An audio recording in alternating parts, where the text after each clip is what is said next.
નમસ્કાર વિદ્યાર્થી મિત્રો, લિબર્ટી કરિયર એકેડમીના ઓનલાઈન પ્લેટફોર્મમાં દરેક વિદ્યાર્થીઓનું સ્વાગત છે. મિત્રો, આજે આપણે ફરી આરએમસી કોન્સ્ટેબલ અને હાઈકોર્ટ બેલીફ માટે અતિશય ઉપયોગી હોય એવા કામના કરંટ અફેર્સના વિડીયો સાથે મળ્યા છે. ગયા લેક્ચરમાં આપણે જાન્યુઆરી મહિનાના કરંટ અફેર્સના વિડીયોની ચર્ચા કરી હતી કે જેમાં જાન્યુઆરીના મહત્વના પ્રશ્નો જે છે એને આપણે કવર કર્યા હતા. આ વખતે આપણે ફેબ્રુઆરી મહિનાના અગત્યના પ્રશ્નોની ચર્ચા કરવાની છે કે ફેબ્રુઆરીની એવી કરંટની ઘટનાઓ જે આપણી પરીક્ષામાં અતિશય કામની છે એ બધા પ્રશ્નોની ચર્ચા કરીએ. ચલો તો એક એક કરતા એક શરૂઆત કરીએ. તો મિત્રો, કયો દેશ બ્રિક્સ યુવા ઉદ્યોગ સાહસિકતા બેઠકોનું આયોજન કરશે? બરાબર, તમારા બધાએ કમેન્ટમાં જવાબ આપવાનો છે કે કયા દેશમાં બ્રિક્સ યુવા ઉદ્યોગ સાહસિકોની બેઠકનું આયોજન થવાનું છે. બ્રાઝિલ, ભારત, ચીન કે દક્ષિણ આફ્રિકા? બરાબર, બ્રિક્સ રાષ્ટ્રોમાં જે યુવા એન્ટરપ્રેનર છે, જે યુથ એન્ટરપ્રેનર છે, એમને પ્રોત્સાહિત કરવા માટેની આ બેઠક જે છે એનું આયોજન બ્રાઝિલ, ભારત, ચીન કે દક્ષિણ આફ્રિકા? તો મિત્રો, આનો રાઈટ આન્સર શું આવશે? તો રાઈટ આન્સર આવશે ભારત.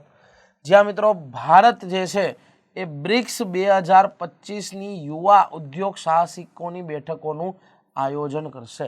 થોડીક એવી વાત મિત્રો, જો આપણે બ્રિક્સની કરીએ તો તમને બ્રિક્સ વિશે મિત્રો થોડીક ખબર હશે કે બ્રિક્સ સંગઠન જે છે આની સ્થાપના કોના દ્વારા? તો મિત્રો, આ સંગઠનની સ્થાપના જે છે એનો વિચાર બ્રિટનના અર્થશાસ્ત્રી છે જીમ ઓ નીલ એના દ્વારા રજૂ કરવામાં આવ્યો હતો. જીમ ઓ નીલે કીધું હતું ભાઈ કે બ્રિક્સ નામનું સંગઠન હોવું જોઈએ.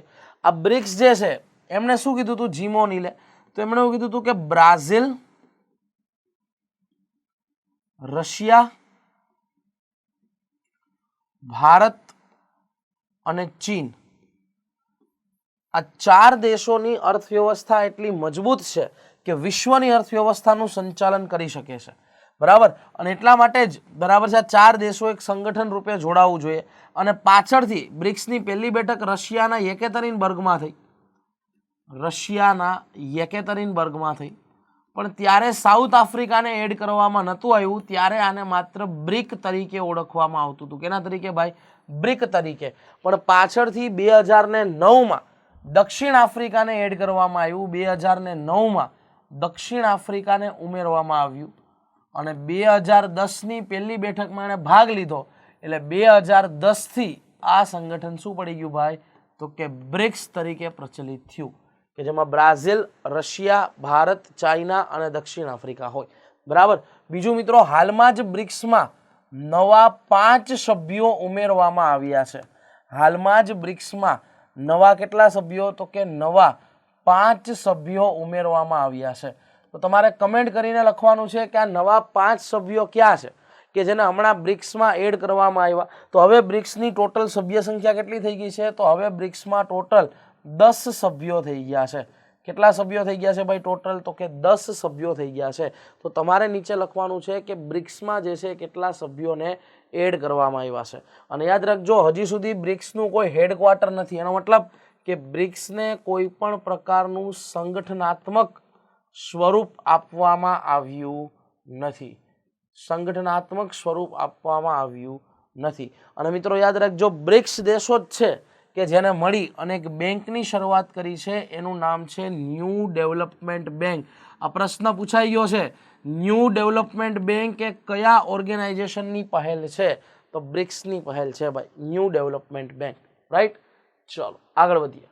બીજો ક્વેશ્ચન મિત્રો, તાજેતરમાં ટાઈમ મેગેઝિનની વુમન ઓફ ધ યર 2025ની યાદીમાં કઈ ભારતીય મહિલાનો સમાવેશ કરવામાં આવ્યો?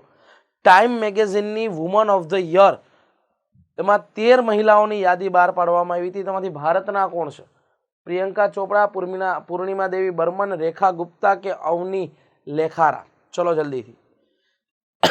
ટાઈમ મેગેઝિનની વુમન ઓફ ધ યર 2025ની યાદીમાં સામેલ થનાર ભારતીય મહિલા પ્રિયંકા ચોપડા, પૂર્ણિમા દેવી બર્મન, રેખા ગુપ્તા કે અવની લેખારા?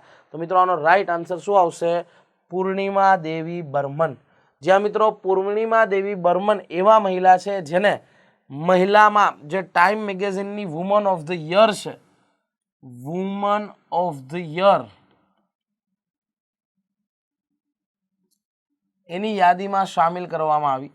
પૂર્ણિમા દેવી બર્મન કેના સંરક્ષણ માટે જાણીતા છે? તો મિત્રો તમને ખબર હશે કે પૂર્ણિમા દેવી બર્મન એ હરગિલ્લાના સંરક્ષણ માટે જાણીતા છે. કેના સંરક્ષણ માટે ભાઈ?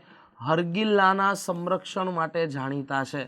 અને એમણે હરગિલ્લાના બચાવ માટે થઈ અને અમુક પ્રકારના કાર્યોની શરૂઆત કરી. શરૂઆતમાં પોતે એકલા હતા. હરગિલ્લાના સંરક્ષણ માટેના શરૂઆતમાં તેઓ એકલા હતા, પણ પાછળથી એમના આ કાર્યમાં 20,000 જેટલી મહિલાઓ જોડાઈ ગઈ. અને આજે 20,000 મહિલાઓ જે જોડાઈ છે એને હરગિલ્લા આર્મી કહેવામાં આવે. શું કહેવામાં આવે? હરગિલ્લા આર્મી કહેવામાં આવે, કે જે હરગિલ્લાના રક્ષણ માટે કામ કરે છે. પક્ષીની એક પ્રજાતિ છે જે લગભગ લુપ્ત થવા આવી છે. તો ઇન શોર્ટ પૂર્ણિમા દેવી બર્મન ક્યાંક ને ક્યાંક જૈવ વિવિધતા અને પક્ષીના સંરક્ષણ માટે જાણીતા છે. જૈવ વિવિધતા અને પક્ષીના સંરક્ષણ માટે, એટલા માટે એમને વુમન ઓફ ધ યર 2025માં સામેલ કરાયા છે. બરાબર. નેક્સ્ટ, તાજેતરમાં પર્વત તારાનાકીને વ્યક્તિત્વનો દરજ્જો આપવામાં આવ્યો છે, તો તે કયા દેશમાં છે ભાઈ? ચલો જલ્દીથી જવાબ આપો. બરાબર. તાજેતરમાં માઉન્ટ તારાનાકીને જે વ્યક્તિત્વનો દરજ્જો આપવામાં આવ્યો છે તો એ કઈ જગ્યાએ છે ભાઈ? સ્વિટ્ઝરલેન્ડ, ફિનલેન્ડ, આયર્લેન્ડ કે ન્યુઝીલેન્ડ? માઉન્ટ તારાનાકી કે જેને એક વ્યક્તિનો, એક ઇન્ડિવિજ્યુઅલ એન્ટિટીનો દરજ્જો આપ્યો છે. તો મિત્રો યાદ રાખજો, સ્વિટ્ઝરલેન્ડ, ફિનલેન્ડ, આયર્લેન્ડ નથી, પણ એ ક્યાં છે ભાઈ? તો કે ન્યુઝીલેન્ડમાં છે. જ્યાં મિત્રો ન્યુઝીલેન્ડના વેસ્ટર્ન સાઈડ ઉપર, વેસ્ટર્ન કોસ્ટ ઉપર માઉન્ટ તારાનાકી કરીને એક પર્વત છે, અને આ પર્વતને હાલમાં જ લીગલ એન્ટિટીનો દરજ્જો આપવામાં આવ્યો છે, એટલે કે જીવંત વ્યક્તિત્વનો દરજ્જો આપવામાં આવ્યો છે. બરાબર. ચલો, ગુજરાતનું પ્રથમ જૈવ વિવિધતા વારસો સ્થળ કયા ગામને જાહેર કરવામાં આવ્યું? બહુ ઇમ્પોર્ટન્ટ છે ભાઈ, પ્રશ્ન પૂછી શકાય કે તાજેતરમાં ગુજરાતનું પ્રથમ બાયોડાયવર્સિટી વિલેજ તરીકે કયું ગામ જે છે જાહેર કરવામાં આવ્યું છે? ગુનેરી ગામ, ભાડ ગામ, માધાપર કે નવા બંદર? ગુજરાતનું કયું ગામ પ્રથમ જૈવ વિવિધતા વારસો સ્થળ તરીકે જાહેર થયેલું છે? બધાને આવડતું હશે ભાઈ. કયા જિલ્લામાં છે લખી દેવાનું છે ભાઈ. બરાબર. તો ગુજરાતનું પ્રથમ જૈવ વિવિધતા વારસા સ્થળના ગામ તરીકે ગુનેરી ગામ જે છે એને જાહેર કરવામાં આવ્યું છે. ગુજરાતનું પહેલું બાયોડાયવર્સિટી વિલેજ કહી શકાય. પહેલું બાયોડાયવર્સિટી વિલેજ એટલે ગુનેરી ગામ. બરાબર. આ વિલેજ ઉપરથી યાદ આવ્યું, અમુક પ્રશ્નો તમારે ખાસ યાદ રાખવાના છે.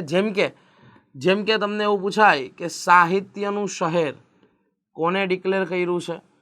સંગીતનું શહેર કોને ડિક્લેર કર્યું છે?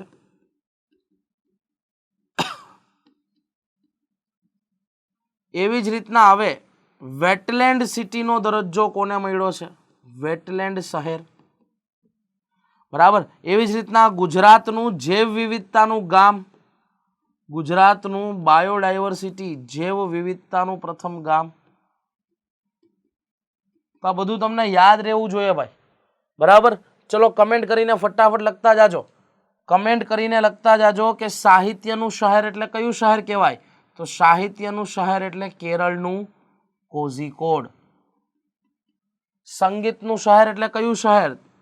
તો મધ્યપ્રદેશનું ગ્વાલિયર. વેટલેન્ડ શહેર એટલે વેટલેન્ડ શહેર તરીકે બે શહેરોને માન્યતા આપી, એક તો ઇન્દોર અને બીજું ઉદયપુર. બરાબર. અને ગુજરાતનું જૈવ વિવિધતાનું ગામ કયું છે? તો કે ગુનેરી. જૈવ વિવિધતાનું ગામ કયું છે? તો કે ગુનેરી.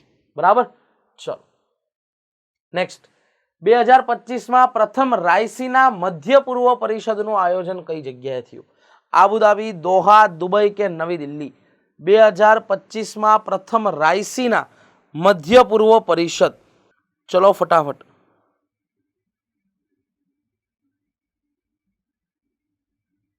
જો ખાલી રાયસીના ડાયલોગ આવે ને ભાઈ, અહીંયા યાદ રાખજો. જો અહીંયા પ્રશ્નને સમજજો, અહીંયા રાયસીના મધ્ય પૂર્વ પરિષદ પૂછાય છે. જો ખાલી રાયસીના ડાયલોગ આવે તો આવે નવી દિલ્હી. જો ખાલી એવું પૂછાય ને કે રાયસીના ડાયલોગ 2025, તો એનું આયોજન ક્યાં થાય? તો કે આપણે દર વર્ષે નવી દિલ્હીમાં કરીએ છીએ. બરાબર, રાયસીના કોન્ફરન્સ કરીએ છીએ, કયા મંત્રાલયની પહેલ છે? ભારતના વિદેશ મંત્રાલયની પહેલ છે. પણ અહીંયા ક્વેશ્ચન એવો પૂછો છે કે પ્રથમ રાયસીના મધ્ય પૂર્વ પરિષદ, બરાબર, એટલે મધ્ય પૂર્વના જે દેશો છે એના માટેની પરિષદ કઈ જગ્યાએ થઈ? તો એ પરિષદનું આયોજન થયું છે આબુધાબી ખાતે. જ્યાં વિદ્યાર્થી મિત્રો પ્રથમ મધ્ય પૂર્વ રાયસીના પરિષદનું આયોજન આબુધાબી ખાતે કરવામાં આવ્યું છે. બરાબર, આ પરિષદનો ઉદ્દેશ્ય શું છે? તો આ પરિષદનો મુખ્ય હેતુ એશિયાના અને ખાસ કરીને મધ્ય પૂર્વ એશિયાના ક્ષેત્રીય સહયોગને વધારવાનો છે. ક્ષેત્રીય સહયોગને વધારવાનો છે. બરાબર, ચલો નેક્સ્ટ. દર વર્ષે વિશ્વ વેટલેન્ડ દિવસ કઈ તારીખે ઉજવવામાં આવે છે? આ તો બધાને આવડતું હશે ભાઈ. વર્લ્ડ વેટલેન્ડ ડે ક્યારે ઉજવવામાં આવે છે? વર્લ્ડ વેટલેન્ડ ડે ક્યારે ઉજવવામાં આવે છે? કમેન્ટ કરીને લખો ફટાફટ. 1 ફેબ્રુઆરી, 2 ફેબ્રુઆરી, 12 ફેબ્રુઆરી કે 20 ફેબ્રુઆરી? ચલો ફટાફટ. વર્લ્ડ વેટલેન્ડ ડે ક્યારે ઉજવવામાં આવે છે? 1 ફેબ્રુઆરી, 2 ફેબ્રુઆરી, 12 ફેબ્રુઆરી, 20 ફેબ્રુઆરી? બરાબર, અને મિત્રો આની આ વખતની થીમ શું છે એ પણ લખી નાખજો. 2025ના વર્લ્ડ વેટલેન્ડ ડે ની થીમ શું છે એ પણ લખી નાખજો. તો યાદ રાખજો, વિશ્વ આર્દ્રભૂમિ દિવસ દર વર્ષે આપણે કઈ ફેબ્રુઆરીએ ભાઈ? તો કે 2 ફેબ્રુઆરીએ ઉજવીએ છીએ. અને આ વખતની થીમ શું હતી? આ વખતની થીમ હતી protecting wetlands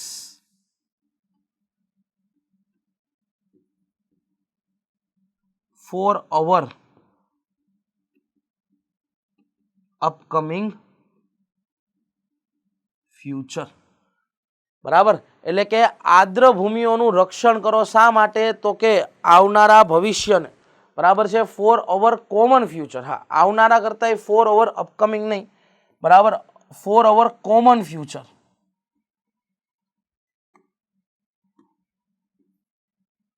protecting wetland for our common future એટલે કે આપણા એકીકૃત ભવિષ્યના રક્ષણ માટે તમારે આર્દ્રભૂમિનું શું કરવાનું છે? સંરક્ષણ કરવાનું છે. તો મિત્રો આ વેટલેન્ડ ડેનું શું છે? તો તમને ખ્યાલ હશે કે ઈરાનનું એક શહેર છે. ઈરાનનું એક શહેર છે જેનું નામ શું છે? તો કે રામસર. આ રામસર ખાતે 2 ફેબ્રુઆરીના રોજ વિશ્વના તમામ દેશો ભેગા થયા. શું કામ? કેના સંરક્ષણ માટે? તો કે વેટલેન્ડના સંરક્ષણ માટે. વેટલેન્ડ અથવા તો એને કહેવાય છે આર્દ્રભૂમિ. હવે તમે કહેશો કે આ આર્દ્રભૂમિ અથવા વેટલેન્ડનો મતલબ શું થાય ભાઈ? તો મિત્રો યાદ રાખજો, આર્દ્રભૂમિ અથવા વેટલેન્ડ કોને કહેવાય? તો વેટલેન્ડ અથવા આર્દ્રભૂમિનો મતલબ થાય કે જળમગ્ન જમીન, જળમગ્ન ભૂમિ. આ કેના માટે જરૂરી છે? તો યાદ રાખજો, આ જૈવ વિવિધતાના સ્ટોરેજ માટે તથા CO2 ના સ્ટોરેજ માટે અતિશય ઉપયોગી છે. કારણ કે જેટલી વેટલેન્ડ અથવા તો જેટલી આર્દ્રભૂમિનો નાશ થશે વાતાવરણમાં એટલો જ CO2 મુક્ત થશે. અને વાતાવરણમાં જેટલો CO2 મુક્ત થશે એટલું જ વાતાવરણમાં તમને ગ્લોબલ વોર્મિંગ ને બધું જોવા મળશે. બરાબર, એટલા માટે વેટલેન્ડ જે છે ને ભાઈ એ CO2 ના મોટા સ્ટોરેજ છે. બરાબર, જૈવ વિવિધતાને બહુ સારી રીતના પ્રોટેક્ટ કરે છે. એટલા માટે આ વેટલેન્ડના સંરક્ષણ માટે રામસર ખાતે એક સંમેલન થયું અને પછી નક્કી કરવામાં આવ્યું કે દર વર્ષે આપણે 2 ફેબ્રુઆરીએ આર્દ્રભૂમિ દિવસ ઉજવશું. અને આ જ શહેરથી નક્કી કરવામાં આવ્યું, આ જ સ્થળેથી નક્કી કરવામાં આવ્યું કે આપણે વેટલેન્ડના સંરક્ષણ માટે એક યાદી બહાર પાડીએ જેને આપણે રામસર યાદી કહેશું. અને એમાં જેટલા પણ બરાબર છે વેટલેન્ડને એડ કરીએ એના સંરક્ષણ ઉપર આપણે ખાસ ધ્યાન આપશું. તો ભારતમાંથી મિત્રો યાદ રાખજો કે ભારતમાં રામસર યાદીમાં સમાવિષ્ટ કેટલા છે? તો અત્યાર સુધી 85 હતા, હમણાં નવા 4 સ્થળો એડ થયા છે. એટલે કેટલા એવા ભારતીય સ્થળો છે જે રામસર યાદીમાં સમાવિષ્ટ હોય? તો અત્યારે જવાબ આવશે 89 સ્થળ છે. 89 સ્થળો જે છે એ રામસરની યાદીમાં કેવા છે ભાઈ? તો કે સમાવિષ્ટ છે. બરાબર, તો આ ખાસ યાદ રાખજો ભાઈ. અને કદાચ પૂછાય તમને ભારતમાંથી કયા રાજ્યમાં સૌથી વધારે છે, તો તમિલનાડુમાં સૌથી વધારે છે. તમિલનાડુમાં કેટલા સ્થળો છે ભાઈ? 20 સ્થળો છે. 20 સ્થળો છે. અને ગુજરાતમાં કેટલા છે, તો યાદ રાખજો ગુજરાતમાં 4 સ્થળ છે. ગુજરાતના 4 સ્થળો છે જે રામસર યાદીમાં સામેલ હોય. કયા કયા છે તો એ તમને ખબર હોવી જોઈએ ભાઈ, કે ગુજરાતમાંથી પહેલું છે નળ સરોવર,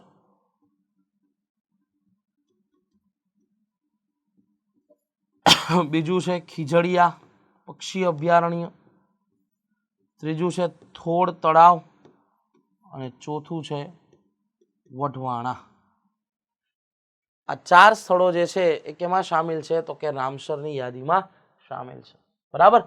નેક્સ્ટ, જે પણ વિદ્યાર્થી મિત્રો એસટીઆઈ, ડીવાયએસઓ, જીપીએસસી ક્લાસ 1-2 ની નવા સિલેબસ મુજબ તૈયારી કરવા માંગે છે, પ્રિલિમ અને મુખ્ય પરીક્ષાની સાથે તૈયારી કરવા માંગે છે, એમના માટે લિબર્ટી કરિયર એકેડમી દ્વારા જીપીએસસી માટે એક જનરલ પ્રારંભ બેચની શરૂઆત થઈ ગઈ છે, જ્યાં વિદ્યાર્થી મિત્રો નવા સિલેબસ મુજબ જીપીએસસીની પ્રારંભ બેચ જે છે એની શરૂઆત કરી દેવામાં આવી છે.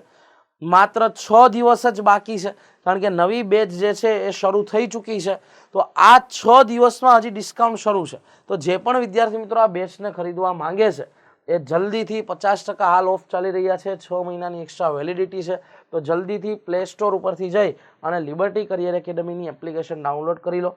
13,999માં વિધાઉટ મટીરિયલ અને 17,999માં વિથ મટીરિયલ તમે આ બેચને જોઈન કરી શકો છો. એડમિશન માટે પ્લે સ્ટોરમાંથી લિબર્ટી કરિયર એકેડમીની એપ્લિકેશન ડાઉનલોડ કરવાની છે અથવા એપ સ્ટોરમાંથી માય ઇન્સ્ટિટ્યૂટ એપ્લિકેશન ડાઉનલોડ કરવાની છે. રાઈટ. ચલો નેક્સ્ટ મિત્રો, કયા રાજ્યમાં વોટ્સએપ આધારિત ગવર્નન્સ પ્લેટફોર્મ મન મિત્ર શરૂ કરવામાં આવ્યું? વોટ્સએપ આધારિત ગવર્નન્સ એનો મતલબ કે ભાઈ શાસનમાં વોટ્સએપનો મદદ કરવા માટેની આ પહેલ છે, જેને નામ આપવામાં આવ્યું છે મન મિત્ર. તો કયા રાજ્યએ શરૂ કર્યું છે ભાઈ? ચલો જલ્દીથી જવાબ આપજો. છત્તીસગઢ, હરિયાણા, આંધ્રપ્રદેશ કે બિહાર? કયા રાજ્યમાં વોટ્સએપ આધારિત ગવર્નન્સ મન મિત્ર શરૂ કરવામાં આવી છે? બરાબર, ફટાફટ. છત્તીસગઢ, હરિયાણા, આંધ્રપ્રદેશ કે બિહાર? તો મિત્રો આનો રાઈટ આન્સર શું આવશે ભાઈ? આંધ્રપ્રદેશ આવશે. આંધ્રપ્રદેશ રાજ્યએ ઈ શાસનને પ્રમોટ કરવા માટે, ગુડ ગવર્નન્સને આગળ વધારવા માટે વોટ્સએપ આધારિત એક શાસન પ્લેટફોર્મ શરૂ કર્યું છે, જેનું નામ છે મન મિત્ર. બરાબર. ચલો આંધ્રપ્રદેશની વાત કરીએ તો મિત્રો તમને ખ્યાલ હશે કે 1953માં ભાષાના આધારે 1953માં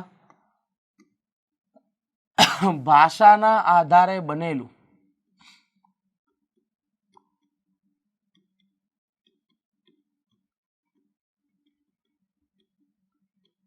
ભારતનું પ્રથમ રાજ્ય છે. બરાબર.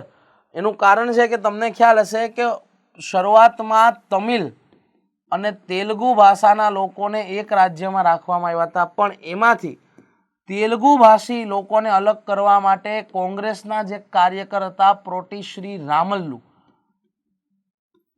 એમણે 56 દિવસ સુધી ભૂખ હડતાલ કરી અને પરિણામે 56મા દિવસે એમનું નિધન થયું. એટલે તત્કાલીન જવાહરલાલ નહેરુની સરકાર ઉપર બહુ પ્રેશર આવ્યું અને એમણે 1953માં ભાષાના આધારે પહેલું રાજ્ય બનાવ્યું. કયું? આંધ્રપ્રદેશ. બરાબર. અને આ જ આંધ્રપ્રદેશનું 2 જૂન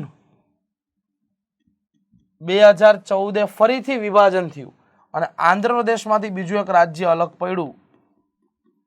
કયું પડ્યું? તો કે તેલંગાણા. બરાબર. એટલે યાદ રાખજો કે આંધ્રપ્રદેશમાંથી જ 2014માં તેલંગાણા અલગ થઈ ગયું છે. અને આંધ્રપ્રદેશનું ફોર્મેશન ક્યારે થયું હતું? 1953માં. બરાબર. ચલો નેક્સ્ટ, ભારત સાથે સંયુક્ત લશ્કરી કવાયત એકોઉરીનની 13મી આવૃત્તિ કયા દેશ સાથે યોજવામાં આવી? એટલે તમને ભાઈ મિલિટરી એક્સરસાઇઝમાંથી અવારનવાર પ્રશ્નો હોય છે. તો હાલમાં એક મિલિટરી એક્સરસાઇઝ ચર્ચામાં હતી, એનું નામ છે એકોઉરીન. તો એકોઉરીન કવાયત કયા 2 દેશ વચ્ચે છે? ભારત અફઘાનિસ્તાન, ભારત માલદીવ્સ, ભારત નેપાળ કે ભારત અને શ્રીલંકા? ચલો જલ્દીથી. એકોઉરીન કવાયત કયા 2 દેશ વચ્ચે આયોજિત થાય છે? ભારત અફઘાનિસ્તાન, ભારત માલદીવ્સ, ભારત નેપાળ કે ભારત શ્રીલંકા? તો મિત્રો આનો રાઈટ આન્સર શું આવશે? એકોવરીન કવાયત ભારત અને માલદીવ વચ્ચે આયોજિત કરવામાં આવે છે. ભારત અને માલદીવ વચ્ચેની આ દ્વિપક્ષીય કવાયત છે ભાઈ, દ્વિપક્ષીય નેવલ એક્સરસાઇઝ છે એકોવરીન, જે હાલમાં આયોજિત કરવામાં આવી. મિત્રો હાલમાં ભારતે જેટલી પણ મહત્વની કવાયતો કરી હોય ને બધી જ તમારા માટે ઇમ્પોર્ટન્ટ છે, બરાબર, કારણ કે અવારનવાર તમને પૂછાતું હોય છે. અને માલદીવ સાથે સંબંધો હમણાં થોડાક ફરીથી સુધર્યા છે. બાકી તમને ખ્યાલ હશે કે માલદીવ સાથે ભારતના સંબંધો અતિશય ખરાબ થઈ ગયા હતા, પણ હમણાં જ જે છે એ માલદીવ સાથે થોડાક બડા સંબંધો જે છે એ સારા થવાની શરૂઆત થઈ છે, બરાબર. ચાલો નેક્સ્ટ, કૃષિ માટે એઆઈ સંચાલિત શ્રેષ્ઠતા કેન્દ્ર એગ્રી હબ કઈ સંસ્થાએ માઇટી સાથે સહયોગ કરીને શરૂ કર્યું? IIT Indore, IIT Madras, IIT Kharagpur કે આઈઆઈટી દિલ્હી? ચલો જલ્દી. કૃષિ માટે એઆઈ સંચાલિત એગ્રી હબ નામનું કેન્દ્ર એ માઇટી સાથે કોને સહયોગ કરીને શરૂ કર્યું છે? તો મિત્રો આનો રાઈટ આન્સર શું આવશે? આઈઆઈટી ઇન્દોર, જ્યાં વિદ્યાર્થી મિત્રો કૃષિ ક્ષેત્રે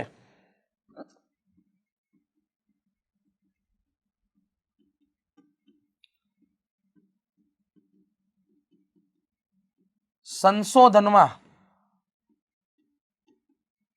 એડવાન્સ ટેકનોલોજીનો ઉપયોગ કરવા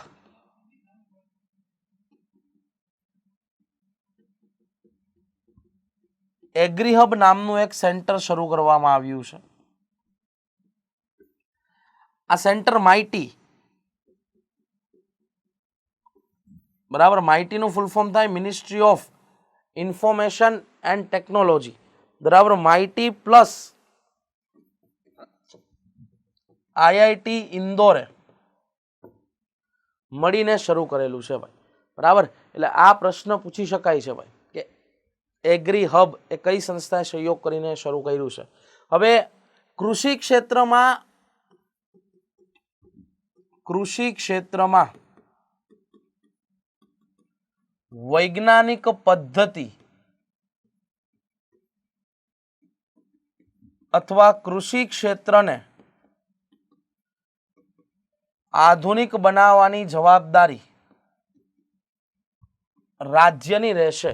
આ કયા અનુચ્છેદમાં લખેલું છે? જરાક કમેન્ટ કરો તો ભાઈ, કયા આર્ટિકલમાં લખેલું છે કે એગ્રીકલ્ચર સેક્ટરને આધુનિક બનાવવાની જવાબદારી રાજ્યની રહેશે?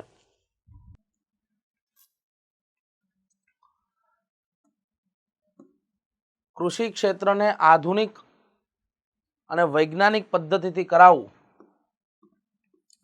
આર્ટિકલ નંબર 48 મુજબ રાજ્યની જવાબદારી રહેશે ભાઈ, બરાબર. ચલો, ભારતની પ્રથમ એઆઈ યુનિવર્સિટી કયું રાજ્ય સ્થાપવા જઈ રહ્યું છે? બધાને ક્વેશ્ચનનો જવાબ આવડશે. ભારતની પહેલી વહેલી એઆઈ યુનિવર્સિટી કયા રાજ્યમાં બનવા જઈ રહી છે? પંજાબ, હરિયાણા, મહારાષ્ટ્ર કે ઉત્તર પ્રદેશ? ભારતની પ્રથમ એઆઈ યુનિવર્સિટી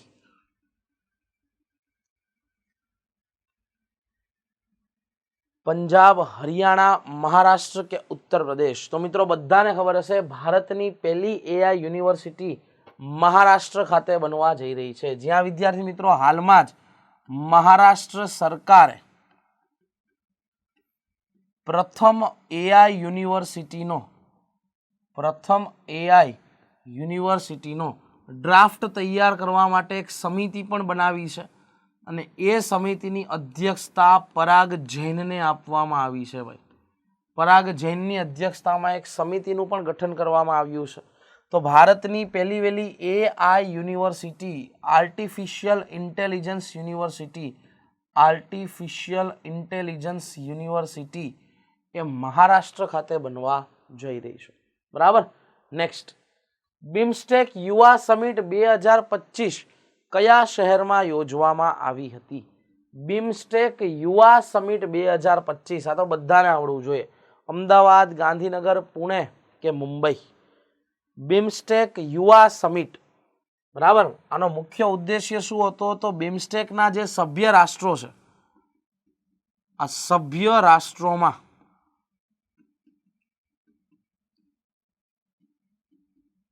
યુવાન સમુદાયોને નેતૃત્વ ક્ષમતા અંગે, તો નામ જ શું છે? બિમસ્ટેક યુવા સમિટ. નેતૃત્વ ક્ષમતા અંગે પ્રોત્સાહન આપવા માટે થઈ અને આ સમિટનું આયોજન થયું હતું. તો આ સમિટ જે છે એનું આયોજન ગાંધીનગર ખાતે કરવામાં આવ્યું હતું ભાઈ. બિમસ્ટેક યુવા સમિટ 2025નું આયોજન ગાંધીનગર ખાતે થયું હતું. એવી જ રીતના મિત્રો આપણે ભારતમાં એક યુવા લીડરશિપ સમિટનું પણ આયોજન કર્યું હતું. યુવા લીડરશિપ સમિટ 2025 આનું આયોજન કઈ જગ્યા હતું? યુવા લીડરશિપ સમિટ 2025નું પણ આયોજન કર્યું હતું ભારતમાં જ કરવામાં આવ્યું હતું. આનું કઈ જગ્યાએ હતું આ જરાક કમેન્ટ કરજો કે યુવા લીડરશિપ સમિટ 2025. તો આનું આયોજન મિત્રો આઈઆઈટી ગુવાહાટી ખાતે કરવામાં આવ્યું હતું. આઈઆઈટી ગુવાહાટી ખાતે. અને આઈઆઈટી ગુવાહાટી પરથી મને યાદ આવ્યું કે આઈઆઈટી ગુવાહાટીમાં જ આ વખતે પ્રથમ વખત ઇન્ડિયા સાયન્સ ફેસ્ટિવલનું પણ આયોજન થયું હતું. ઇન્ડિયા સાયન્સ ફેસ્ટિવલ આનું પણ આયોજન કરવામાં આવ્યું હતું. આ મિત્રો પહેલી વખત છે કે ઉત્તર પૂર્વના કોઈ રાજ્યમાં સાયન્સ ફેસ્ટિવલનું આયોજન થયું હોય. ઉત્તર પૂર્વના રાજ્યમાં યોજાયેલ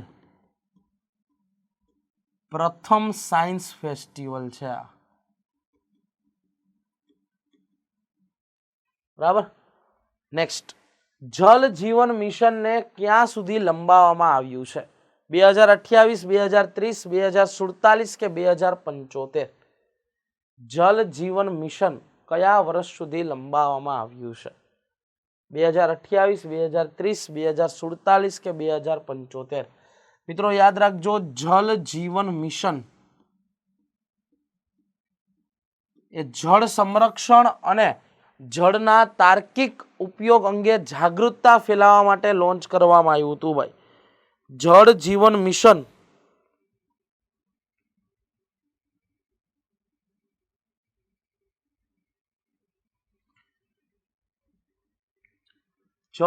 મિશન પાણીના સંરક્ષણ અંગે તથા પાણીના તાર્કિક ઉપયોગ માટે જે છે લોન્ચ કરવામાં આવ્યું હતું. જળ જીવન મિશનને 2019માં લોન્ચ કરવામાં આવ્યું હતું. આનો મુખ્ય ઉદ્દેશ્ય એવો પણ હતો કે હર ઘર નલ સે જલ. હર ઘર નલ સે જલ એનો મતલબ કે ભારતના દરેક ગામડાના ઘરોને અથવા દરેક ગ્રામીણ ક્ષેત્રમાં પણ પીવાના પાણીની સુવિધા નળ મારફતે પૂરી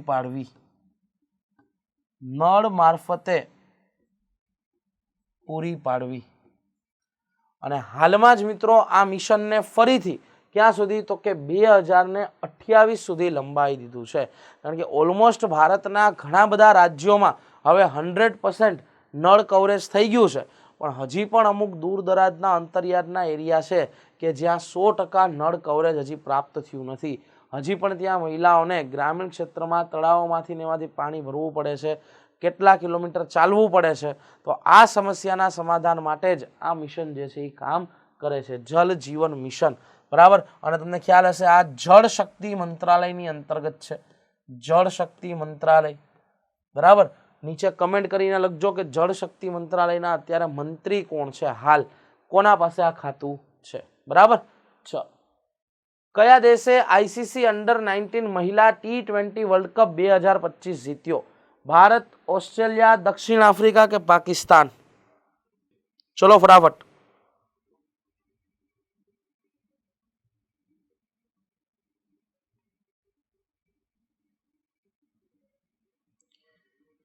કયા દેશે જીત્યો ભાઈ?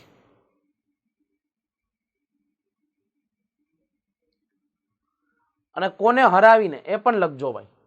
કયા દેશે આઈસીસી અંડર-19 મહિલા T20 વર્લ્ડ કપ 2025 જીત્યો?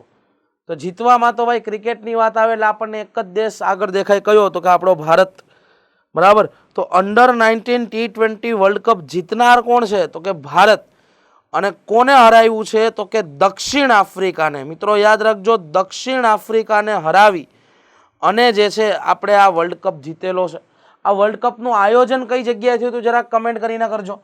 આઈસીસી અંડર-19 વુમન T20 મહિલા વર્લ્ડ કપ, આઈસીસી અંડર-19 મહિલા T20 વર્લ્ડ કપ કે જેમાં વિજેતા જે છે એ ભારત છે. કોને હરાવીને તો કે રનરઅપમાં રહેલું છે દક્ષિણ આફ્રિકા. અને આનું આયોજન કઈ જગ્યાએ થયું હતું, કઈ કન્ટ્રી આને હોસ્ટ કર્યો હતો આઈસીસી અંડર-19 વુમન્સ વર્લ્ડ કપને, તો આનું હોસ્ટિંગ કન્ટ્રી કયું છે તો આનું હોસ્ટિંગ કન્ટ્રી છે મલેશિયા. મલેશિયા ખાતે આયોજન થયું હતું ભાઈ, બરાબર. એટલે આમાં જે છે ભારત જે છે જીત્યો છે દક્ષિણ આફ્રિકાને હરાવી, બરાબર. Next, right. ચાલો, જે પણ વિદ્યાર્થી મિત્રો 15મી જૂનના રોજ આયોજિત થનાર કોન્સ્ટેબલની પરીક્ષાની તૈયારી કરી રહ્યા છે એમના માટે લિબર્ટી કરિયર એકેડમીની આદિત્ય બેચ છે, જે ઓનલાઈન અને ઓફલાઈન બંને માધ્યમમાં તમને અવેલેબલ છે, જેમાં સંપૂર્ણ અભ્યાસક્રમની મેથ્સ રિઝનિંગની ડેઇલી 2 થી 4 કલાકના લેક્ચર લઈ અને તૈયારી કરાવવામાં આવશે. તો જે પણ વિદ્યાર્થી મિત્રો ઓનલાઈન જોડાવા માગે છે 1999માં વિધાઉટ મટીરિયલ અને 2999માં વિથ મટીરિયલ જોડાઈ શકે છે. ઓફલાઈનની ફીસ જે છે 9999 છે. તો જે પણ વિદ્યાર્થીઓ બરાબર છે હજી સુધી જોડાયા નથી તો પ્લે સ્ટોરમાંથી લિબર્ટી કરિયર એકેડમીની એપ્લિકેશન ડાઉનલોડ કરી અને ઘરે બેઠા પણ તમે આમાં જોડાઈ શકો છો, બરાબર. નેક્સ્ટ, ભારતનું પ્રથમ automated biomedical waste treatment plant Srujanam, આનું ઉદ્ઘાટન કયા શહેરમાં કરવામાં આવ્યું છે? જો તમને ખાલી આવું પણ પૂછાય કે તાજેતરમાં ચર્ચામાં રહેલું સૃજનમ શું છે, તો મિત્રો સૃજનમ જે છે ને એ ભારતનું પ્રથમ automated biomedical waste treatment plant છે ભાઈ. ભારતનું પ્રથમ automated biomedical waste treatment plant છે. વેસ્ટ ટ્રીટમેન્ટ પ્લાન્ટ છે કે જેની અંતર્ગત બાયો જે કચરો છે, જે જૈવિક કચરોનું હોસ્પિટલમાં એમાં ઉત્પાદન થાય છે એ ત્યાં રિસાયકલ થઈ જાય. તો કઈ જગ્યાએ થયું? મુંબઈ, ચેન્નઈ, નવી દિલ્હી કે કોલકાતા ભાઈ? કઈ જગ્યાએ સૃજનમ નામનો પહેલો ભારતનો બાયોમેડિકલ વેસ્ટ ટ્રીટમેન્ટ પ્લાન્ટ બનાવવામાં આવ્યો છે? તો મિત્રો યાદ રાખજો, આનું આયોજન આનું જે નિર્માણ જે છે એ નવી દિલ્હી ખાતે થયું છે. જ્યાં વિદ્યાર્થી મિત્રો નવી દિલ્હીમાં આવેલા એમ્સના કેમ્પસમાં, એમ્સ નવી દિલ્હી ખાતે આનું જે છે ઉદ્ઘાટન કરવામાં આવ્યું છે. એટલે ભારતમાં વહેલી વખત જે કાંઈ ઉદ્ઘાટન થાય એ તમારા માટે ઇમ્પોર્ટન્ટ છે. દાખલા તરીકે અનાજ એટીએમ ઉપર પ્રશ્ન પૂછાય છે કે ભારતનું પ્રથમ અનાજ એટીએમ કઈ જગ્યાએ છે, બરાબર. તો ખબર હોવી જોઈએ કે ગુરુગ્રામ. ભારતનું પ્રથમ 24x7 અનાજ એટીએમ ક્યાં છે? તો એ તમને ખબર હોવી જોઈએ ભુવનેશ્વર. અને ગુજરાતનું પ્રથમ અનાજ એટીએમ પૂછાય, ગુજરાતનું પ્રથમ અનાજ એટીએમ તમને પૂછાય તો એ ક્યાં છે? તો એ આવશે ભાવનગર, રાઈટ. ચલો, સુધારા પછી હિન્દુસ્તાન જેટ ટ્રેનર HJT-36 નું નવું નામ શું રાખવામાં આવ્યું? બરાબર. જે હિન્દુસ્તાન જેટ ટ્રેનર છે એનું હાલમાં જ મિત્રો તમને ખ્યાલ હશે આપણા સંરક્ષણ મંત્રી શ્રીએ જાહેરાત બાદ એનું નામ જે છે બદલાયું છે. તો શું નામ કરી દીધું? યશસ, વિક્રમ, વિજય કે ભારત? સુધારા પછી હિન્દુસ્તાન જેટ ટ્રેનરનું નવું નામ યશસ, વિક્રમ, વિજય કે ભારત? તો મિત્રો HAL દ્વારા, હિન્દુસ્તાન એરોનોટિકલ્સ લિમિટેડ દ્વારા નિર્મિત હિન્દુસ્તાન જેટ ટ્રેનરનું નવું નામ જે છે એ યશસ રાખવામાં આવ્યું છે ભાઈ, યશસ, બરાબર. હિન્દુસ્તાન જેટ ટ્રેનરનું નવું નામ શું પાડી દીધું છે? તો કે યશસ રાખવામાં આવ્યું છે, રાઈટ. નેક્સ્ટ મિત્રો, કયું શહેર સૌથી મોટા એમઆરઓ મિડલ ઈસ્ટ અને IME 2025 ઇવેન્ટનું આયોજન કરી રહ્યું છે? AIME અને એમઆરઓ મિડલ ઈસ્ટનું આયોજન કયા શહેરમાં થવાનું છે ભાઈ? રિયાદ, આબુધાબી, દુબઈ કે પણ નહીં? ચલો ફટાફટ.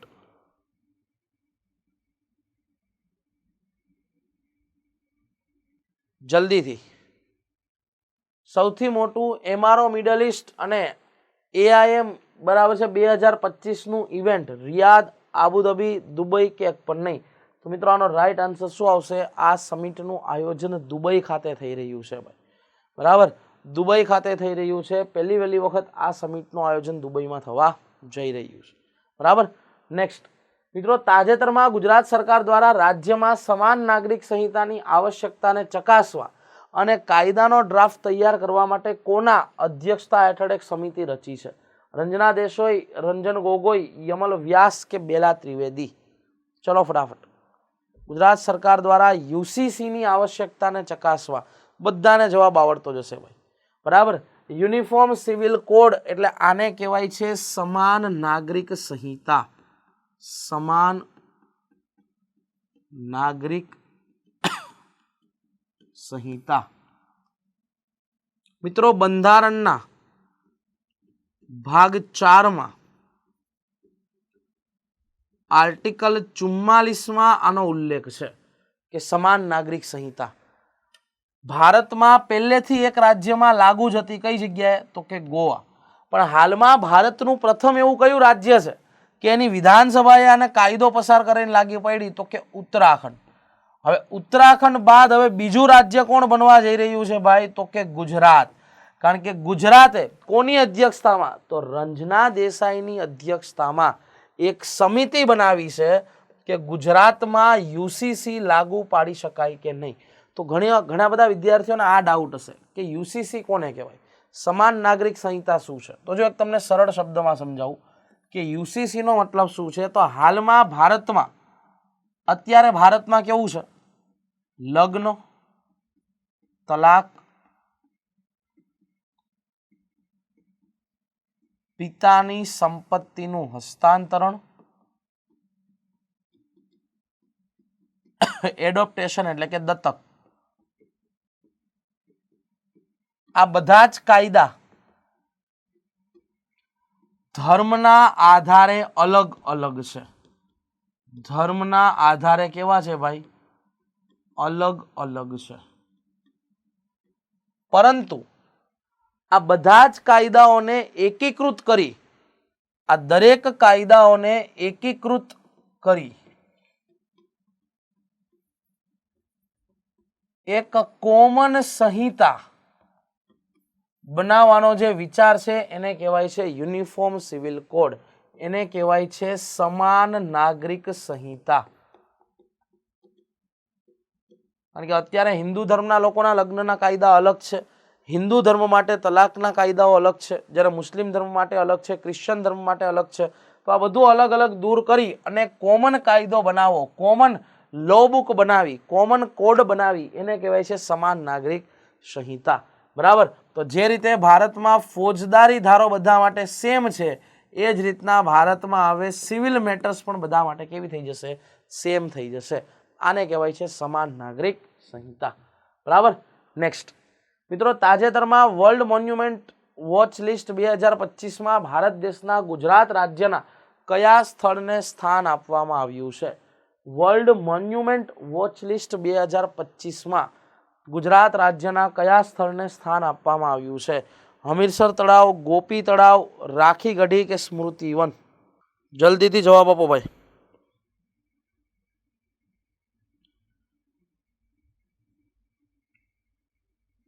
કયું તળાવ આવશે ભાઈ? તો મિત્રો યાદ રાખજો, હાલમાં વર્લ્ડ મોન્યુમેન્ટ વોચ લિસ્ટ 2025માં હમીરસર તળાવ જે છે એને સ્થાન આપવામાં આવ્યું છે. હમીરસર તળાવ એટલે કઈ જગ્યાએ? તો કે ભુજ, બરાબર. તો ગુજરાતનું હમીરસર તળાવ છે એને અહીંયા સ્થાન આપવામાં આવ્યું છે. નેક્સ્ટ, તાજેતરમાં યોજાયેલ સૂરજકુંડ મેળો કયા રાજ્ય સાથે જોડાયેલો છે? મિત્રો, જ્યારે પણ સૂરજકુંડ મેળો આવે એટલે તમને હંમેશા એક રાજ્ય યાદ આવી જવું જોઈએ. કયું? પશ્ચિમ બંગાળ, હરિયાણા, રાજસ્થાન કે બિહાર? સૂરજકુંડ મેળો, બરાબર. 38મો સૂરજકુંડ મેળાનું આયોજન થયું ભાઈ. 38મા સૂરજકુંડ મેળાનું આયોજન તો હંમેશા કયા રાજ્યમાં થાય છે ભાઈ? તો કે હરિયાણા ખાતે થાય છે, બરાબર. સૂરજકુંડ મેળો હરિયાણા ખાતે આયોજિત કરવામાં આવે છે, રાઈટ. નેક્સ્ટ મેંગ્રુવ આવરણમાં ગુજરાત રાજ્ય ખાલી જગ્યા મહત્તમ વધારો અને ખાલી જગ્યા જિલ્લો મહત્તમ ઘટાડો નોંધાયો છે. હાલમાં મિત્રો મેંગ્રુવની ગણતરી અથવા તો મેંગ્રુવની જે ફોરેસ્ટ્રીનું કવર છે એના માટેની ગણતરીઓ શરૂ થઈ હતી. તો કચ્છમાં મહત્તમ વધારો અને અમદાવાદમાં મહત્તમ ઘટાડો. અમદાવાદમાં મહત્તમ વધારો, કચ્છમાં મહત્તમ ઘટાડો. કચ્છ અને જામનગર કે જામનગર અને કચ્છ.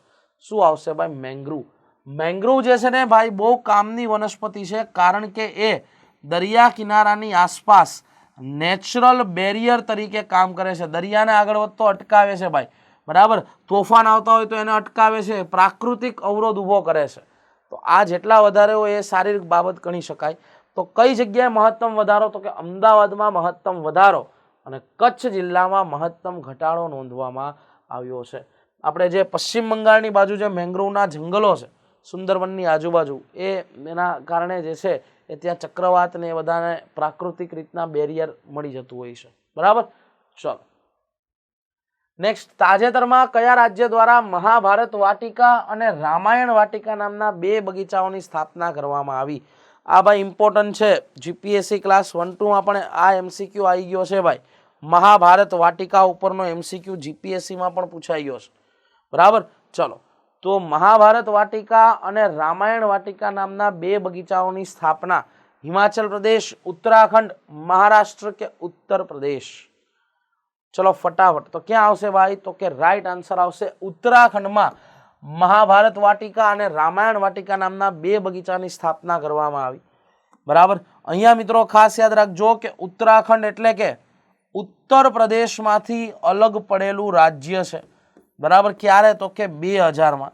2000માં મિત્રો ભારતમાં 3 નવા રાજ્ય બન્યા. એક બન્યું ઉત્તરાખંડ, એક બન્યું છત્તીસગઢ અને એક બન્યું ઝારખંડ. ઉત્તરાખંડ અલગ પડ્યું યુપીમાંથી, છત્તીસગઢ અલગ પડ્યું એમપીમાંથી અને ઝારખંડ અલગ પડ્યું બિહારમાંથી. 2000, બરાબર. એટલે ખાસ યાદ રાખજો. ચલો નેક્સ્ટ, કોન્સ્ટેબલની જોરદાર તૈયારી થઈ ગઈ છે. હવે ખાલી રાહ છે કે સાહેબ પેપર આવી જાય એટલે આપણે ધબધબાટી બોલાવી દેવી છે. પણ એ વિદ્યાર્થી મિત્રો માટે પણ હજી, બરાબર છે, ધબધબાટી બોલાવો એની પહેલા એક વખત આપણે હજી પ્રેક્ટિસ થઈ જાય એ માટે લિબર્ટી કરિયર એકેડમી દ્વારા પોલીસ કોન્સ્ટેબલની 140 જેટલી ટેસ્ટ સિરીઝ જે છે એ તમારા માટે આયોજિત કરવામાં આવી છે તથાસ્તુ નામની બેચમાં, જેમાં ઓનલાઈનમાં 99 રૂપિયામાં, ઓફલાઈન તમે 399માં અને ઘરે બેઠા 599માં આ જે છે ટેસ્ટ પરચેસ કરી શકો છો. જેમાં 10 મોક ટેસ્ટ છે, 10 સબ્જેક્ટ વાઇઝ ટેસ્ટ છે અને 120 ટોપિક ટેસ્ટ છે. આ એમનું શેડ્યુલ છે. તો અહીંયા તમારે ઓનલાઈન જોડાવા માટે લિબર્ટી એકેડમીની એપ્લિકેશન ડાઉનલોડ કરવાની છે અને જે પણ વિદ્યાર્થી મિત્રો ઓફલાઈન જોડાવા માંગે છે એ સ્ક્રીન પર દેખાતા નંબરનો સંપર્ક કરવાનો છે, રાઈટ. ચલો નેક્સ્ટ, તાજેતરમાં કયા ભારતીય ક્રિકેટ ટીમના ખેલાડીને BCI life time achievement award આપવામાં આવ્યો છે ભાઈ? કયા ભારતીય ક્રિકેટ ટીમના ખેલાડીને BCI life time achievement award આપવામાં આવ્યો છે? તો મિત્રો આનો રાઈટ આન્સર આવશે હાલમાં જ સચિન તેંડુલકરને જે છે આ એવોર્ડથી સન્માનિત કરવામાં આવ્યા છે, બરાબર. કારણ કે ક્રિકેટની વાત આવે તો આમની ઓળખાણ દેવાની ના હોય ભાઈ, બરાબર. કારણ કે એમને જે આ એવોર્ડથી સન્માનિત કરવામાં આવ્યા છે. નેક્સ્ટ, તાજેતરમાં ભારતના કયા રાજ્ય દ્વારા હવામાન પ્રણાલી કવચમ લોન્ચ કરવામાં આવી છે? મહારાષ્ટ્ર, ઓડિશા, કેરળ કે હિમાચલ પ્રદેશ? કવચમ હવામાન ચેતવણી પ્રણાલી છે આ, એ કોણે લોન્ચ કરી ભાઈ? મહારાષ્ટ્ર, ઓડિશા, કેરળ કે હિમાચલ પ્રદેશ? શું આવશે? બરાબર. તો મિત્રો યાદ રાખજો, તાજેતરમાં કેરળ સરકાર દ્વારા આ કવચમ નામની નવી પ્રણાલી લોન્ચ કરવામાં આવી છે. આ વેધર માટેની અર્લી વોર્નિંગ સિસ્ટમ છે, અર્લી વોર્નિંગ સિસ્ટમ છે જે હાલમાં લોન્ચ કરવામાં આવી છે. નેક્સ્ટ, એક્ઝિયોમ મિશન 4 પર આંતરરાષ્ટ્રીય અવકાશ સ્ટેશનની મુલાકાત લેનાર ભારતીય અવકાશ યાત્રી કોણ છે? જો પહેલા તો આ એક્ઝિયોમ મિશન છે ને એ ભારતનું નથી ભાઈ. આ મિશન જે છે એ નાસાનું છે. પરંતુ તમને ખ્યાલ હશે કે ભારત એક ગગનયાન મિશન જે છે લોન્ચ કરીને બેઠું છે, ઈસરો, કે જેમાં આપણે સ્પેસ સેક્ટરમાં આપણે ભારતીયોને પહોંચાડવાના છે. તો ત્યાં બરાબર કઈ રીતના આપણે, એનું કારણ છે કે ગગનયાનનો અલ્ટિમેટ ઉદ્દેશ્ય ભારત એવું ઈચ્છે છે કે ભારતનું પોતાનું એક ત્યાં ઇન્ટરનેશનલ સ્પેસ સ્ટેશન બને. હાલમાં ભારત પાસે કોઈ ત્યાં સ્પેસ સ્ટેશન નથી, બરાબર. તો એના માટે થઈ અને આપણે જે છે કોઈ અમુક ભારતીયોને પ્રશિક્ષણ આપવું પડશે, ટ્રેનિંગ આપવી પડશે.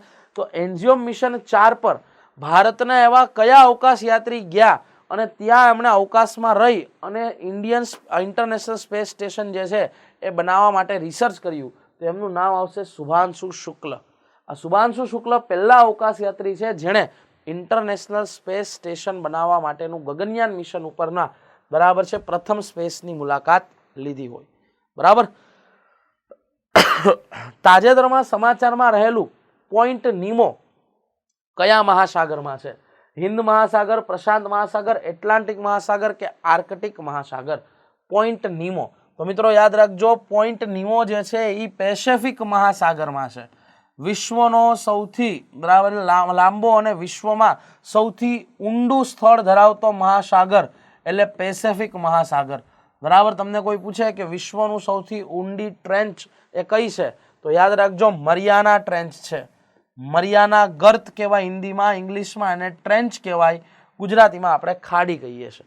તો મરિયાના ટ્રેન્ચ એ વિશ્વનું સૌથી ઊંડું મહાસાગરમાં રહેલું સ્થાન છે જે પેસિફિક ઓશનમાં છે. એ જ પેસિફિક ઓશનમાં પોઈન્ટ નીમો પણ આવેલું છે. બરાબર. નેક્સ્ટ, જે પણ વિદ્યાર્થી મિત્રો ધોરણ 12 પાસ છે, કોલેજ છે, બરાબર છે, અત્યારે કોલેજ રનિંગમાં હોય અથવા ગ્રેજ્યુએટ થઈ ગયા હોય અને જે વિદ્યાર્થી મિત્રો યુપીએસસી જીપીએસસીમાં સિવિલ સર્વિસમાં પોતાની કારકિર્દી બનાવવા માંગે છે, એમના માટે લિબર્ટી પબ્લિકેશન દ્વારા UPSC GPSC career carnival talk 2025નું આયોજન કરવામાં આવ્યું છે, જેની અંતર્ગત જય વસાવડા સર છે, આઈએએસ વિદ્યાસાગર સર છે, પાર્થ ચાવડા સર છે, અંકિત વાણિયા સર છે, વિશ્વા પાઠક મેડમ છે અને યુપીએસસીની સિવિલ સર્વિસની હાલનું જે પરિણામ આવ્યું એમાં સમગ્ર ભારતમાં બીજા નંબર ઉપર ઉત્તીર્ણ થનાર હર્ષિદા ગોયલ મેડમ છે. તેઓ આવી અને પોતાની સ્ટ્રેટેજી શેર કરશે, યુપીએસસી જીપીએસસીને કઈ રીતે પાસ કરવી એ બધી માહિતી આપશે. તો આ 4 મેના રોજ સવારે 9 વાગે દિનેશ હોલ આશ્રમ રોડ ખાતે આયોજિત થનાર છે. તો જે પણ વિદ્યાર્થીઓ હજી રજીસ્ટ્રેશન નથી કર્યું એ અહીંયા દેખાતા QR પર રજીસ્ટ્રેશન કરો અથવા 81 283 નંબર ઉપર કોલ કરી શકો છો. રાઈટ. નેક્સ્ટ, તાજેતરમાં સપ્તક સંગીત સમારોહનું આયોજન ગુજરાતમાં કઈ જગ્યાએ કરવામાં આવ્યું? અમદાવાદ, સુરત, ગાંધીનગર કે બરોડા? તો મિત્રો યાદ રાખજો, સપ્તક સંગીત સમારોહનું આયોજન અમદાવાદ ખાતે કરવામાં આવ્યું છે. ભાઈ, અમદાવાદ ખાતે આ સમારોહનું આયોજન કરવામાં આવ્યું હતું. નેક્સ્ટ, એગ્રીકલ્ચર ઇન્ફ્રાસ્ટ્રક્ચર ફંડના સફળ અમલીકરણ માટે ગુજરાત સમગ્ર રાજ્યમાં દેશમાં કયા ક્રમાંકે છે? એગ્રીકલ્ચર ઇન્ફ્રાસ્ટ્રક્ચર ફંડ, આનો યોગ્ય ઉપયોગ થઈ શકે અને કૃષિ ક્ષેત્ર માટે સારી અવસંરચના બની શકે એ માટે ગુજરાત જે છે એ ભારતમાં 5મા સ્થાન ઉપર છે. ભાઈ, આ પૂછી શકાય છે. 5th રેન્ક ઉપર ગુજરાત છે. બરાબર. નેક્સ્ટ, તાજેતરમાં મિનિસ્ટ્રી ઓફ ડિફેન્સ દ્વારા કયા વર્ષને સુધારાના વર્ષ તરીકે જાહેર કરવામાં આવ્યું? તો મિત્રો હાલમાં જ સંરક્ષણ મંત્રાલયના મંત્રી રાજનાથસિંહ દ્વારા 2025ના વર્ષને સુધારાના વર્ષ તરીકે જાહેર કરવામાં આવ્યું છે. સંરક્ષણ ક્ષેત્રે સુધારાનું વર્ષ એટલે કે 2025નું વર્ષ. બરાબર. નેક્સ્ટ મિત્રો, તાજેતરમાં ભારતની નવીનતમ અને સૌથી અદ્યતન એર ટુ એર પ્રહાર કરતી મિસાઇલ અસ્ત્રા MK3 નું નામ બદલીને શું રાખવામાં આવ્યું છે?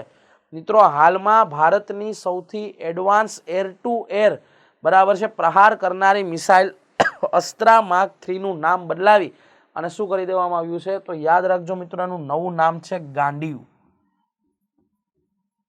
અસ્ત્રા માર્ક 3 નું નામ બદલી અને શું કરી દીધું છે? તો કે ગાંડીવ નામ રાખવામાં આવ્યું છે. બરાબર. નેક્સ્ટ મિત્રો, તાજેતરમાં કયા રાજ્ય દ્વારા સૌ પ્રથમ AI ડ્રાફ્ટ કરવા માટે 16 સભ્યોની પેનલની રચના કરવામાં આવી છે? આ AI યુનિવર્સિટીનો ડ્રાફ્ટ છે. હવે સમજી જાઓ કયું રાજ્ય હશે? તો કે યસ, હાલમાં જ મહારાષ્ટ્ર રાજ્યએ ભારતમાં સૌ પ્રથમ વખત 16 સભ્યોની AI યુનિવર્સિટીનો ડ્રાફ્ટ તૈયાર કરવા માટે એક પેનલ બનાવી છે, જેના અધ્યક્ષ તરીકે પરાગ જૈનની નિમણૂક થઈ છે. તો રાઈટ આન્સર આવશે મહારાષ્ટ્ર. બરાબર. તો જે પણ વિદ્યાર્થી મિત્રો જીપીએસસી 1-2 ની તૈયારી કરે છે, ફરી એક વખત એમના માટે પ્રારંભ બેચ છે. નવા સિલેબસ મુજબ જે છે આ બેચ લોન્ચ કરવામાં આવી છે. તો આની અંતર્ગત લાઈવ બેચ ઓલરેડી શરૂ થઈ ગઈ છે. તો જે પણ વિદ્યાર્થીઓ જોડાવા માંગે છે 13,999માં વિધાઉટ મટીરિયલ અને 17,999માં વિથ મટીરિયલ તમે જોડી શકાશો. રાઈટ. અન્ય કોઈ પણ પ્રકારની માહિતી જોતી હોય તો 81 82 81 066 નંબર ઉપર સંપર્ક કરી શકો છો. તો મિત્રો આજે આપણે જે છે એ કરંટના અતિશય મહત્વના પ્રશ્નોની ચર્ચા કરી. બરાબર. હજી સુધી તમે લિબર્ટીના સોશિયલ મીડિયાના પ્લેટફોર્મ સાથે જોડાયેલા નથી તો તમે વોટ્સએપ છે, ફેસબુક છે, ટેલિગ્રામ છે, બરાબર છે, ઇન્સ્ટાગ્રામ છે, આ બધી જ જગ્યાએ free PDF, free lecture, strategy, ભરતી અપડેટ બધું મેળવવા માટે લિબર્ટી કરિયર એકેડમીની આ ચેનલને જોઈન કરી શકો છો. રાઈટ. તો તૈયારી કરતા રહેજો, વાંચતા રહેજો. તમારું ને તમારા પરિવારનું ખાસ ધ્યાન રાખજો. જય હિન્દ, જય ભારત, વંદે માતરમ.